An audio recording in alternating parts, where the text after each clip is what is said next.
Alors, on passe maintenant à la prochaine candidate, qui est Andréane Loisel, doctorante en sciences biologiques à la Faculté des arts et des sciences.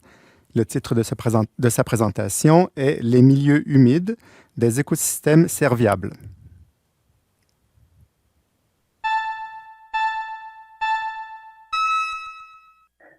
Si je vous parle de milieu humide, à quoi est-ce que vous pensez? Marais, marécages, tourbières? Eh bien, moi, à l'âge de 15 ans, j'ai eu envie de répondre à cette question. Je suis donc allée faire un stage d'orientation professionnelle dans un milieu humide. Et laissez-moi vous dire que j'ai profondément détesté mon expérience. Oui, chaleur, humidité accablante, boue collante et puante, nuages d'insectes piqueurs, bref, le festival du désagrément pour une ado de 15 ans.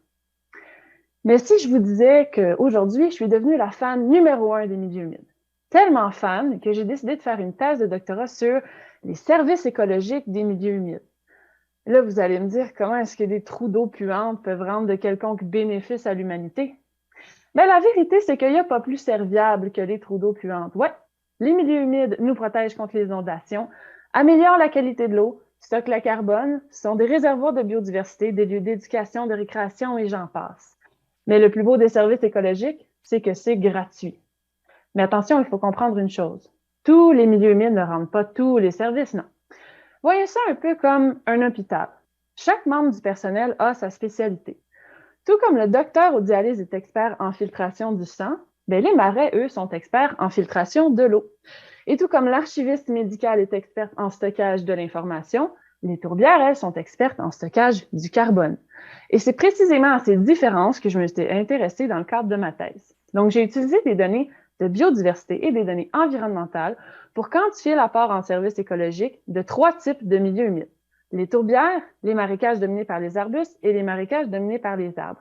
Et bien que j'ai trouvé quelques similarités, j'ai surtout trouvé d'importantes différences. Et là, la question qui tue.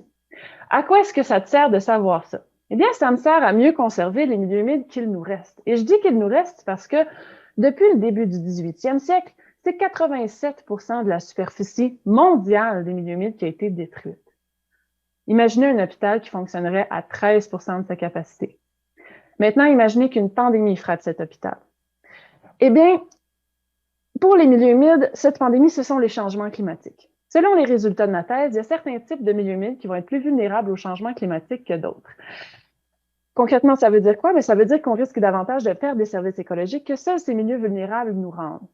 Est-ce que c'est grave? Bien, ça dépend. À quel point est-ce que ce sont des services essentiels et est-ce qu'on va en avoir davantage besoin dans le futur? L'objectif ultime de ma thèse, c'est donc de comprendre qu'est-ce qui va se passer avec nos milieux humides pour que ce qu'on conserve aujourd'hui continue à répondre à nos besoins de demain.